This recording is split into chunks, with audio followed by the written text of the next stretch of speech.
Several universities are considering the idea of making COVID vaccinations mandatory next semester as cases continue to rise on campus.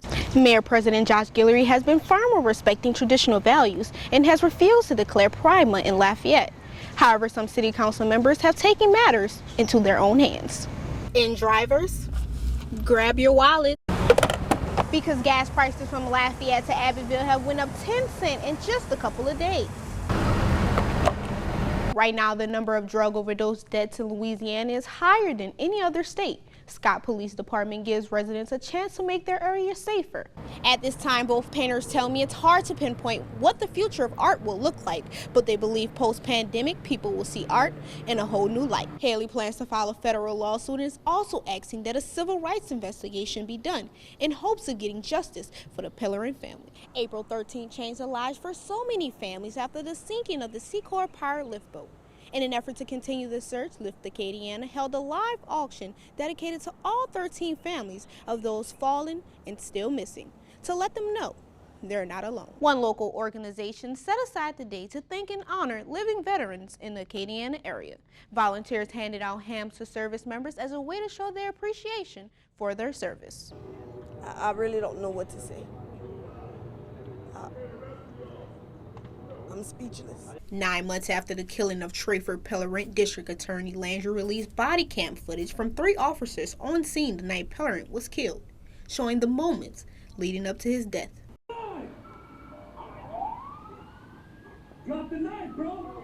District Attorney Landry said officers repeatedly asked Pellerin to drop the knife as he inched towards the convenience store. I saw that Pellerin was armed with a knife and told him, do not go in the store. Do not go in the store.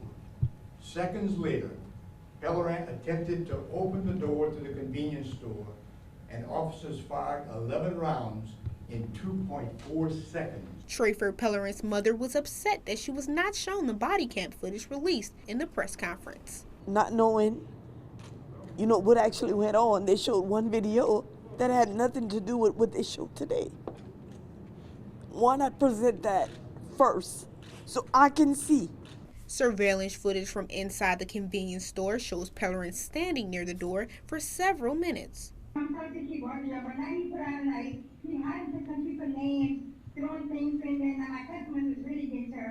The grand jury decided not to indict any of the officers involved in the death of Pellerin. The family attorney, Ron Haley, says he doesn't believe outside investigators were brought in. Bullet points are directly from the Louisiana State Police investigation, and you're literally reading line for line for line. That lets me know that no one from the outside was brought in to give any other opinion as to whether or not non-deadly force could have been used. Haley plans to file a federal lawsuit and is also asking that a civil rights investigation be done in hopes of getting justice for the Pellerin family. Right now, the number of drug overdose deaths in Louisiana is higher than any other state. Scott Police Department gives residents a chance to make their area safer. Scott Police Chief Chad Leger says majority of medications left inside a medicine cabinet are abandoned and typically end up being misused and abused. Let's get it out of those medicine cabinets. Let's take it out of the houses so that it doesn't get in the wrong hands.